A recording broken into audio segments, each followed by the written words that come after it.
आज 73औं राष्ट्रिय प्रजातन्त्र दिवस विभिन्न कार्यक्रमको आयोजना गरी मनाइँदै टुँडिखेलमा विशेष कार्यक्रम, सेनाको हेलिकप्टरबाट पुष्पवृष्टि, आर्थिक समृद्धिलाई राष्ट्रको मूल लक्ष्य बनाउनु पर्ने राष्ट्रपति विद्यादेवी भण्डारीको भनाई, बृहत्तर राष्ट्रिय सहमति अहिलेको आवश्यकता रहेको प्रधानमन्त्री पुष्पकमल दाहाल प्रचण्डको भनाई, सरकार पूर्ण प्रेस स्वतन्त्रताको पक्षमा रहेको प्रधानमन्त्री पुष्पकमल दाहाल प्रचण्डको जिकिर, शान्ति प्रक्रियाको कामलाई सरकारले प्राथमिकतामा नराखेको सभामुख देवराज घिमिरेको टिप्पणी, 240 वर्ष देश तपाईहरूले चलाएको होइन भन्दै पूर्व राजा ज्ञानेन्द्र शाहलाई नेकपा एमालेका अध्यक्ष केपी शर्मा ओलीको प्रश्न, ज्ञानेन्द्र शाहमा अझै पुरानो झझलको बाँकी रहेको ओलीको टिप्पणी, चर्चित व्यवसायी समेत रहेका एमाले केन्द्रीय सदस्य दुर्गा प्रसाईले पार्टी परित्याग गरी, सबैले समर्थन गर्ने व्यक्ति राष्ट्रपति हुनुपर्ने माओवादी केन्द्रका महासचिव देव प्रसाद गुरुङको भनाई, राप्रपा नेपालका अध्यक्ष कमल थापा फेरि राज संस्थाको पक्षमा, दलहरूसँग सहकारीको प्रस्ताव सान्दर्भिक रहेको कमल थापाको टिप्पणी, राजाको आगामी कदम म उत्सुकतापूर्वक पर्खिरहेको छु भन्दै थापाको भनाई, राष्ट्रिय स्वतन्त्र पार्टी मुलुकका लागि घाँडो भयो, पदको आसक्ति बाहेक केही छैन भन्दै माधव कुमार नेपालको टिप्पणी, सत्ता गठबन्धन कुनै पनि बेला टुट्न सक्ने नेकपा एकीकृत समाजवादीका अध्यक्ष माधव कुमार नेपालको भनाई, केही नेताहरूको प्रवृत्तिका कारण जनतामा वितृष्णा रहेको नेपाली कङ्ग्रेसका महामन्त्री विश्वप्रकाश शर्माको टिप्पणी, चितवन 2 मा हुने उपचुनावका लागि दल दर्ता गर्न आह्वान, नागरिक उन्मुक्ति पार्टीका सांसद अरुण चौधरी रिहा, मैले यात्रा गरिरहेको सवारी दुर्घटनामा पारियो भने कुनै अचम्म हुने छैन, कसैले अनौठो नमान्नु होला भन्दै पत्रकार अपिल त्रिपाठीको भनाई, पोखरामा बस दुर्घटना 42 जना घाइते, केहीको अवस्था गम्भीर, गौतम बुद्ध अन्तर्राष्ट्रिय विमानस्थलमा फागुनको 25 गतेदेखि जजिराले पुनः उडान गर्ने, सुनको भाउ 700 रुपैयाँले बढ्यो, पाकिस्तानी तालिबानद्वारा थप आक्रमण गर्ने चेतावनी, बेलुनको विवादले चीन र अमेरिका बीच अविश्वास बढ्दै, नेपाल र भारतको महिला फुटबल टोली बीचको दोस्रो मैत्रीपूर्ण खेल गोलरहित बराबरीमा सकियो र भारतले अस्ट्रेलियालाई 6 विकेटले हरायो, श्रृङ्खलामा 2-0 को अग्रता। दर्शक महानुभाव नमस्कार, समाचारपाटी.com को न्यूज बुलेटिनमा यहाँलाई हार्दिक स्वागत छ।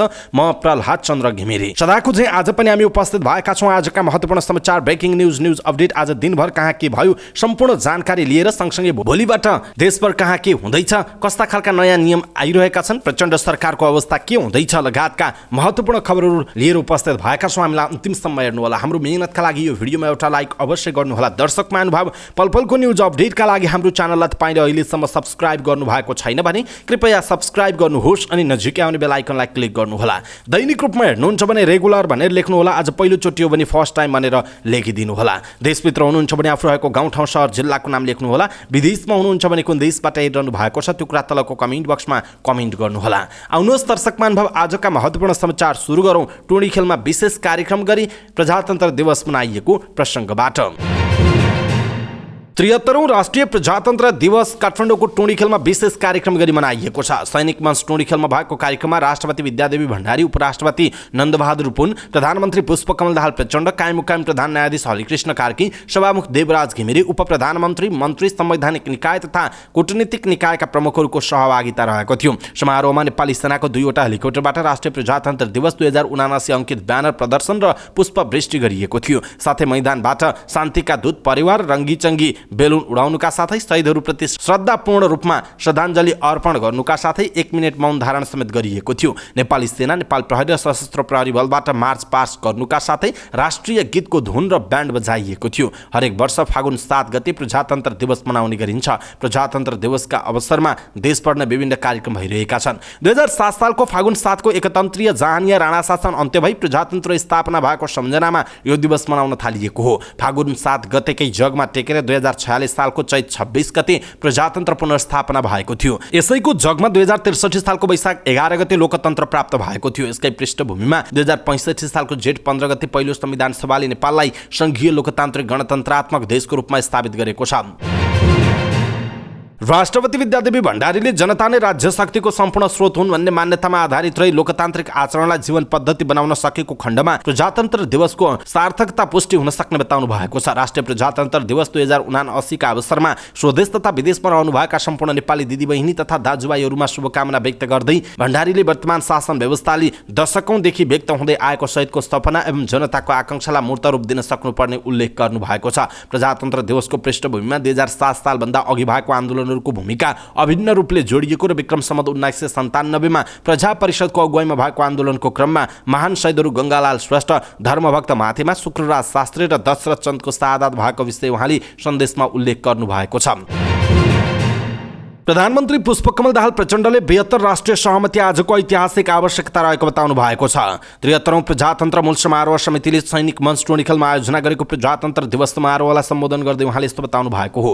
उहाँले बदलिएको राजनीतिक व्यवस्था अनुरूप नागरिकको अवस्था बदल्न सरकार क्रियाशील रहेको बताउनुभयो। प्रधानमन्त्री पुष्पकमल दाहाल प्रचण्डले संविधानले अवलम्बन गरेको सामाजिक न्याय र समानतामा आधारित समाजवाद उन्मुख अर्थतन्त्रको निर्माण गर्ने तथा समावेशी आर्थिक समृद्धि हासिल गर्नका लागि 72 राष्ट्रिय सहमति आजको ऐतिहासिक आवश्यकता भएको उल्लेख गर्नुभयो।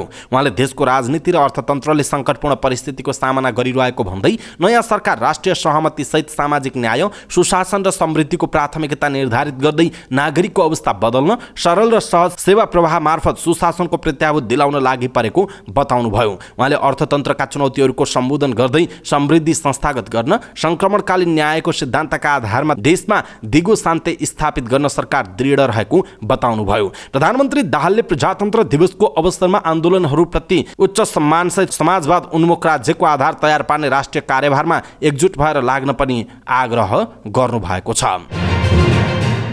यसैबीच प्रधानमन्त्री पुष्पकमल दाहाल प्रचण्डले वर्तमान सरकार पूर्ण प्रेस स्वतन्त्रताको पक्षमा स्पष्ट र दृढ रहेको बताउनुभयो। राष्ट्रिय समाचार समिति रासासको वार्षिक उत्सव समारोहलाई सम्बोधन गर्दै प्रधानमन्त्री प्रचण्डले यस्तो बताउनु भएको हो।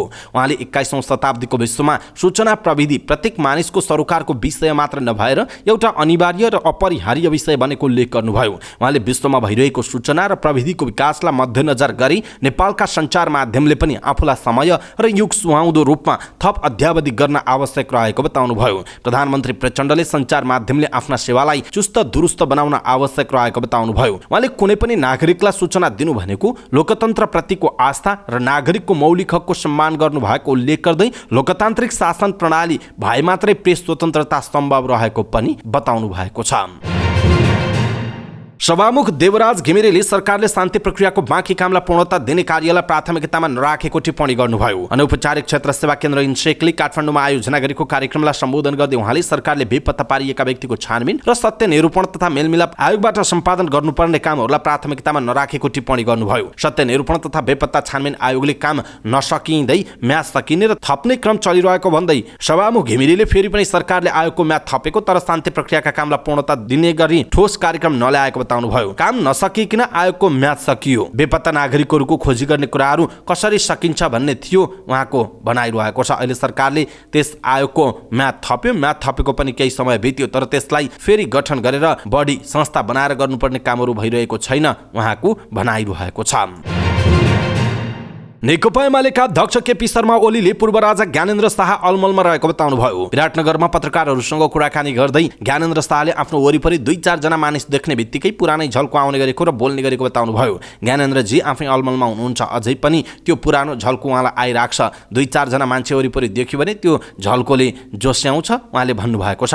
पूर्व राजा ज्ञानेन्द्र शाहले प्रजातन्त्र दिवसको अवसरमा शुभकामना दिँदै सहकार्यको प्रस्ताव राखेको सन्दर्भमा पत्रकारले सोधेको प्रश्नमा ओलीले भन्नुभयो, केसँग ज्ञानेन्द्रजी राजनीतिमा हिँडिरहनु भएको छ। अस्ति दियो बाल्नु भयो क्यारे मेचीमा गएर, भएकै छ त। जनताले शासन हातमा लिएको 15 वर्ष मात्र भएको भन्दै ओलीले मिलाउने कुराहरू मिल्दै गएको र काम भइरहेको ओलीले बताउनुभयो। 240 वर्षभन्दा बढी उहाँहरूले नै चलाएको होइन, उहाँहरूले देश कहाँ पुर्याउनु भएको थियो। ज्ञानेन्द्रले टुलु हेरेर बस्दिन भनेको सन्दर्भमा पत्रकारले सोधेको प्रश्नमा ओलीले भन्नुभयो, अहिले त 15 वर्ष न भयो, जनताले हातमा लिएको 250 वर्ष त खाएको छैन नि उहाँको भनाइ छ। राजालाई सहभागी गराएर कार्यक्रम गर्ने नेकपा एमालेका केन्द्रीय सदस्य दुर्गा प्रसादलाई कारबाही गर्नुहुन्न भन्ने पत्रकारको प्रश्नमा ओलीले भन्नुभयो, कारबाहीको तपाईहरूलाई किन चिन्ता हो उहाँको प्रश्न रहेको छ।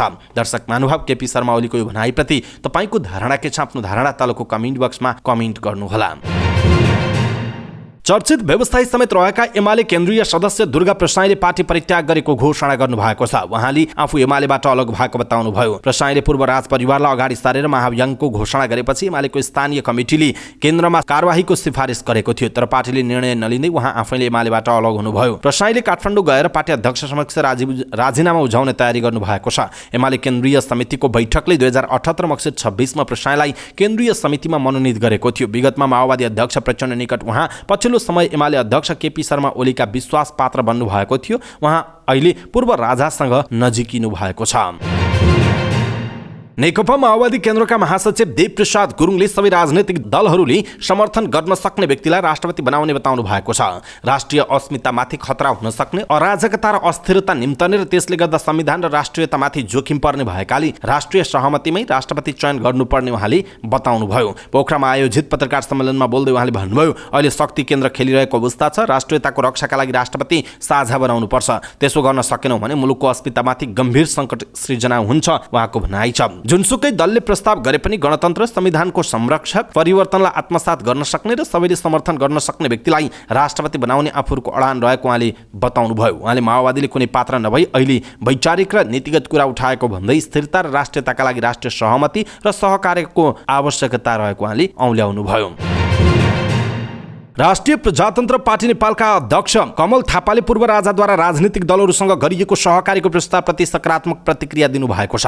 पूर्व राजाको आगामी कदम आफूले उत्सुकतापूर्वक पर्खिरहेको पनि उहाँले बताउनुभयो। राप्रपाको महाधिवेशनपछि पूर्व राजा ज्ञानेन्द्रसँग असन्तुष्टि जनाउँदै थापाले राजतन्त्रको एजेन्डा ताग्नु भएको थियो। त्यसयता बारम्बार पूर्व राज संस्थाप्रति तिक्तता ओकल्नुभएका थापाले पहिलोपटक नरम प्रतिक्रिया दिनुभयो। एक वक्तव्य निकाल्दै उहाँले घुमाउरो ढङ्गले देशमा राज संस्था स्थापनाको पक्षमा आफूलाई उभ्याउनु भएको छ। थापाले भन्नुभएको छ, राष्ट्रिय प्रजातन्त्र दिवसको अवसरमा सन्देश दिँदै राजा ज्ञानेन्द्रले राजनीतिक दलहरूसँग सहकारीको प्रस्ताव गरिनु सकारात्मक भएको मलाई लागेको छ। अब यो देश जोगाउन प्रजातन्त्रका लागि परिहार्य राजनीतिक दलहरू र लामो समय देशभक्तिपूर्ण ऐतिहासिक विरासत बोकेको राज संस्था आएर आपसी विश्वासका साथ सहकार्यका लागि विलम्ब गर्नु हुँदैन भन्ने राजा ज्ञानेन्द्रको भनाइ सान्दर्भिक छ। यस्तो सोच धेरै अघि नै आउनु पर्थ्यो, धेरै ढिला भइसक्यो। बागमतीमा धेरै पानी बगिसक्यो उहाँको भनाइरहेको छ।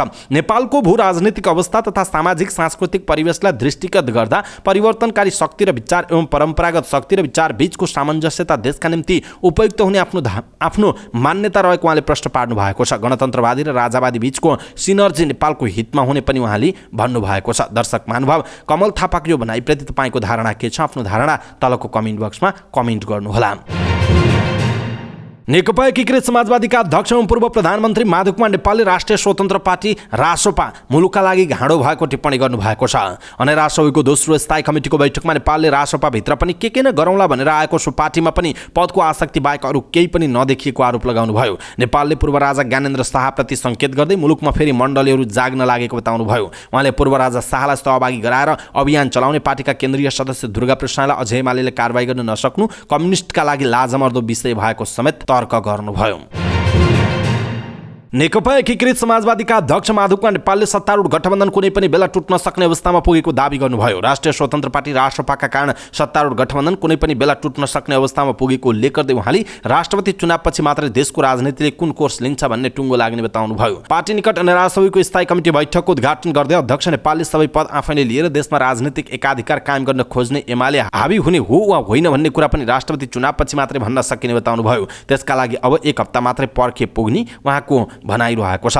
अध्यक्ष नेपालले पूर्व राजा ज्ञानेन्द्र शाहप्रति सङ्केत गर्दै देशमा फेरि मण्डलीहरू जाग्न लागेको प्रतिक्रिया दिनुभयो। उहाँले पूर्व राजा शाहलाई सहभागी गराएर अभियान चलाउने पार्टीका केन्द्रीय सदस्य दुर्गा प्रसादलाई अझै एमालेले कारबाही गर्न नसक्नु कम्युनिस्ट पार्टीका लागि लाजमर्दो विषय भएको समेत तर्क गर्नुभयो। अध्यक्ष नेपालले देशको भरपर्दो राजनीतिक पार्टीको रूपमा एकीकृत समाजवादीलाई स्थापित गराउने गरी पार्टीको काममा लाग्न पनि अनेरासोका नेता कार्यकर्तालाई निर्देशन दिनुभयो। नेपाली कांग्रेसका महामन्त्री विश्वप्रकाश शर्माले राजनीतिभित्र कुनै एक व्यक्तिले गरेको गल्तीका कारण पुरै राजनीति बदनाम हुने गरेको बताउनुभयो। कर्णाली उत्सवको चौथो संस्करण सग्लो समाज सङ्लो राजनीति सत्रमा वक्ताका रूपमा सहभागी शर्माले केही राजनीतिज्ञको प्रवृत्तिका कारण समग्र राजनीतिप्रति जनतालाई वितृष्णा जागेको बताउनुभयो। राजनीतिभित्र भएका सबै मानिस एउटै छैनन्, केही राम्रा पनि छन् भन्ने कुरा जनतालाई बुझाउन सकिएको छैन। उहाँले भन्नुभयो, गर्नुपर्ने कामको प्राथमिकता निर्धारण गर्न नसकिनु, समयमै आयोजना सम्पन्न नहुनु, भनेका बेला सेवा लिन नपाउनु जस्ता कुरा राजनीतिप्रति मानिसलाई वितृष्णा जागेको पाइन्छ। हरेक जसो संस्थामा राजनीतिकरण हुने गरेकाले अहिले राजनीति निष्पक्ष नभएको उहाँको भनाइ छ। महामन्त्री शर्माले राजनीतिक रूपमा हुने हरेक निर्णयहरू पारदर्शी हुने बताउनु भएको छ। आउँदो वैशाख 10 गते चितवन क्षेत्र नम्बर 2 मा हुने उपचुनावका लागि निर्वाचन आयोगले दल दर्ता आह्वान गरेको छ। आयोगले सूचना जारी गर्दै फागुनको 10 देखि फागुन 16 गतेसम्म दल दर्ताका लागि आह्वान गरेको हो। सूचनामा 2079 फागुन 5 गतेसम्म दर्ता कायम रहेका राजनैतिक दललाई दर्ता गर्न भनिएको छ। नेपालको संविधानको धारा 271 र राजनैतिक दल सम्बन्धी ऐन 2073 को दफा 4 बमोजिम 2079 फागुन 1 गतेदेखि फागुन 16 गतेसम्म कार्यालय समयभित्र राजनैतिक दल सम्बन्धी नियमावली 2074 को अनुसूची 12 बमोजिमको ढाँचामा निर्वाचन आयोगको कार्यालयमा दल दर्ता निवेदन दिन सूचित गरिएको सूचनामा उल्लेख गरिएको छ।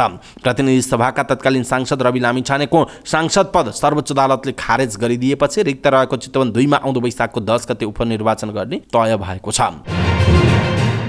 नागरिक उन्मुक्ति पार्टीका अरुण कुमार चौधरी रिहा हुनु भएको छ। कैलाली निर्वाचन क्षेत्र नम्बर 2 बाट प्रतिनिधि सभा सदस्य निर्वाचित चौधरी कैलाली कारागारबाट रिहा हुनु भएको हो। प्रजातन्त्र दिवसको अवसरमा राष्ट्रपति विद्यादेवी भण्डारीले आम माफी दिएपछि चौधरी रिहा हुनु भएको छ। कैलालीका प्रमुख जिल्ला अधिकारी युवराज कटेलले आवश्यक प्रक्रिया पूरा गरी चौधरीलाई रिहा गरिएको जानकारी दिनुभयो। 13 वर्षको पुरानो आगजनी मुद्दामा दोषी ठहर सांसद चौधरी गएको माघ 19 गते बाँकेबाट पक्राउ पर्नु भएको थियो। उहाँ 20 गते चलान हुनु भएको थियो। थरोहट आन्दोलन ताका बन्दको अवज्ञा गरिएको भन्दै 2066 साल भदौ 3 गते ट्र्याक्टर जलाएको घटनामा 2070 साल वैशाख 9 गते कैलाली जिल्ला अदालतले अरुण चौधरी सहित 3 जना विरुद्ध जनही 6 महिना कैद र 8,18,423 रुपैयाँ पीडितलाई उपलब्ध गराउने फैसला गरेको थियो। पोखराका पत्रकार एवं गण्डकी छड्के कार्यक्रमका सञ्चालक अपिल त्रिपाठीले आफू दुर्घटनामा परे पनि अचम्म नमाने हुन्छ र अनौठो नमान्नुहोला भन्दै फेसबुकमा स्टाटस लेख्नु भएको छ। झुटा मुद्दा लगाएर आफूलाई कुनै दिन पनि पक्राउ गर्न सकिने अथवा कुनै अप्रिय निर्णय गर्यो भन्ने पार्न पनि यो समाजले खोजिरहेको र त्यस्ता खालका व्यक्तिहरू आफ्नो वरिपरि घुमिरहेको त्रिपाठीको भनाइरहेको छ। आफूलाई सम्भावित परिणामको आकलन रहेको र धेरै थोरै तयारी पनि आफूले गरिरहेको अपिल त्रिपाठीले बताउनु भएको छ। यदि मैले यात्रा गरिरहेको सवारी दुर्घटनामा पारियो भने, झुटा मुद्दा लगाएर पक्राउ गरियो भने, स्वैच्छिक कुनै अप्रिय निर्णय गर्यो भन्ने पारियो भने, हतियारधारी खेताला लगाइयो भने वा यस्तै अरू केही जालझेल गरियो भने कुनै अचम्म हुने छैन। कसैले अनौठो नमान्नुहोला। सम्भावित परिणामको आकलन छ मसँग, धेर थोर तयारी पनि। बाँकी तपाईहरूको साथभन्दा ठुलो तागत त के नै छ र? मेरा दुश्मनहरू, म तिमीहरूलाई धेरै माया गर्छु, अपिल त्रिपाठीले आफ्नो फेसबुकमा लेख्नु भएको छ। दर्शक महानुभाव, गण्डकी छड्के कार्यक्रम तपाईँलाई कस्तो लाग्छ अनि अपिल त्रिपाठीको कार्यक्रम र अपिल त्रिपाठीको जुन पत्रकारिता छ यसप्रति तपाईँ के भन्नुहुन्छ र उहाँले लेखेको स्टाटसप्रति तपाईँको धारणा के छ? आफ्ना कुरा तलको कमेन्ट बक्समा कमेन्ट गर्नुहोला। पोखरा महानगरपालिका 26 लेखनाथ डाँडाको नाग प्रहरी चौकी अगाडि बस दुर्घटना हुँदा चालक सहित 42 जना घाइते भएका छन्। पोखरा विश्वविद्यालयबाट पोखरा जाँदै गरेको G1 ख 6747 नम्बरको बस दुर्घटनामा परेको हो। घाइतेहरूको पोखराको पश्चिमाञ्चल क्षेत्रीय अस्पताल र गण्डकी मेडिकल कलेजमा उपचार भइरहेको कास्कीका प्रहरी प्रमुख अजय केसीले जानकारी दिनुभयो। ब्रेक फेल भएपछि बस सडकबाट खोल्सामा खसेको चालकले बताएको प्रहरी प्रमुख केसीको भनाइ छ। घाइते मध्ये केहीको अवस्था गम्भीर रहेको प्रहरीले जनाएको छ। बसमा धेरैजसो पोखरा विश्वविद्यालयबाट फर्काउँदै गरेका विद्यार्थी रहेको जनाइएको छ। मौसमको कारण देखाउँदै गौतम बुद्ध अन्तर्राष्ट्रिय विमानस्थलबाट उडान रोकेको जजिरा एयरलाइन्सले 2 महिनापछि पुनः उडान सुरु गर्ने भएको छ। यो विमानस्थल गत जेठ 2 मा व्यावसायिक रूपमा सञ्चालनमा आएसँगै जजिराले गौतम बुद्ध अन्तर्राष्ट्रिय विमानस्थलबाट कुवेतमा नियमित रूपमा उडान गर्दै आएको थियो। जजिराले 6 पुस 21 डिसेम्बरदेखि उडान रोकेको थियो। जजिराले 9 मार्चदेखि पुनः अन्तर्राष्ट्रिय उडान सुरु गर्न थालेको विमानस्थलका प्रवक्ता सुभाष शाहले जानकारी दिनुभयो। उहाँका अनुसार जजिराले 9 मार्चदेखि हप्ताको 3 दिन उडान गर्नेछ। 9 मार्चदेखि उडान सुरु गर्न अग्रिम टिकट बुकिङ समेत थालिसकेको जानकारी आएको उहाँले बताउनुभयो। प्रवक्ता झाका अनुसार मंगलबार, बिहीबार र शनिबार बिहान 8:05 उड्ने गरी तालिका समेत तय भएको जनाइएको छ। हप्ताको पहिलो दिन सुनको भाउ आइतबार बढेको छ। नेपाल सुनचाँदी व्यवसायी महासङ्घका अनुसार सुनको भाउ 700 रुपियाँले बढेर तोलामा 1,03,200 रुपियाँमा पुगेको छ। शुक्रबार सुनको भाउ तोलामा 500 रुपियाँले घटेर 1,02,500 रुपियाँमा झरेको थियो। आइतबार चाँदीको भाउ पनि बढेको छ। तोलामा चाँदी आइतबार 15 रुपियाँले बढेर 1,290 रुपियाँमा कारोबार भएको जनाइएको छ। पाकिस्तानी तालिबान समूहले थप आक्रमण गर्ने चेतावनी दिएको छ। पाकिस्तानको कराँचीमा रहेको प्रहरी मुख्यालयमा भएको आत्मघाती आक्रमण लगत्तै तालिबानले थप आक्रमणको चेतावनी दिएको हो। तालिबान समूहले शुक्रबार राति कराँचीमा गरेको आक्रमणमा 3 सुरक्षाकर्मी सहित 4 जनाको ज्यान गएको थियो। तहरिक ए तालिबान पाकिस्तान TTPले विज्ञप्ति नै निकालेर थप आक्रमणको चेतावनी दिएको हो। विज्ञप्तिमा सुरक्षा निकायले निर्दोष कैदीलाई फर्जी मुठभेडमा पारिएको भन्न रोक्नुपर्ने, अन्यथा भविष्यमा हुने आक्रमण अझ गम्भीर हुने उल्लेख गरिएको समाचार संस्था AFPले जनाएको भएको छ। सन् 2014 को अन्ततिर सुरु गरिएको सैन्य अभियानबाट टिटिपीका गतिविधिलाई दबाउने प्रयास थालिएको थियो। तर सन् 2021 को अगस्तमा अफगानिस्तानमा तालिबानले काबुल कब्जा गरेपछि र टिटिपी र इस्लामाबाद बीच गएको वर्ष नोभेम्बरमा महिनौं लामो युद्धविराम अन्त्य भएपछि सुरक्षा बललाई लक्षित गरी आक्रमणहरू फेरि बढ्दै गएका छन्। बेलुन विवादका कारण अमेरिका र चीन बीच अविश्वास बढ्दै गएको छ। बढ्दो विवादका बीच अमेरिकाले राष्ट्रिय सुरक्षा टोलीलाई शंकास्पद वस्तु पत्ता लगाउन निर्देशन समेत दिएको छ। राष्ट्रपति जो बाइडेनले अमेरिकी राष्ट्रिय सुरक्षा टोलीलाई वायुमण्डलमा मानवरहित तरिकाले राखिन सक्ने शंकास्पद वस्तुहरू पत्ता लगाउने संयन्त्रको विकास गर्न निर्देशन दिएको बीबीसीले जनाएको छ। पछिल्लो अनुसन्धानमा यसअघि अमेरिकी आकाशमा फेला परेका ती वस्तु मौसम अध्ययन गर्ने वा अन्य वैज्ञानिक अनुसन्धान सञ्चालन गर्ने संस्थासँग सम्बन्धित रहेको देखिएको थियो। चीनले अमेरिकी आकाशमा भेटिएका बलुन जासुसी नभएको दावी गर्दै आएको छ। चीन अमेरिका बीच विवाद भइरहेका बेला ताइवानको आकाशमा पनि चिनिया बलुनले जासुसी गरिरहेको खबर सार्वजनिक भएको छ। तर यस बारेमा ताइवानको रक्षा मन्त्रालयले चिनिया मौसम सम्बन्धी बेलुन देखिएको बताएको छ। नेपाल र भारतको महिला राष्ट्रिय फुटबल टोली बीचको दोस्रो मैत्रीपूर्ण खेल गोलरहित बराबरी भएको छ। यो बराबरी सहित 2 अन्तर्राष्ट्रिय मैत्रीपूर्ण खेल नै बराबरीमा टुङ्गिएको छ। भारतको चेन्नईमा रहेको जवाहरलाल नेहरू मैदानमा भएको दोस्रो खेलमा 2 टोलीबाट गोल हुन सकेन। यसअघि बुधबार भएको पहिलो मैत्रीपूर्ण खेलमा 2-2 गोलको बराबरी भएको थियो। पहिलो मैत्रीपूर्ण खेलमा नेपालका लागि 2 गोल सावित्रा भण्डारी साम्बाले गरेकी थिइन्। नेपाल र भारतले महिला ओलम्पिक छनौटको तयारी स्वरूप मैत्रीपूर्ण खेल खेलेको जनाइएको छ।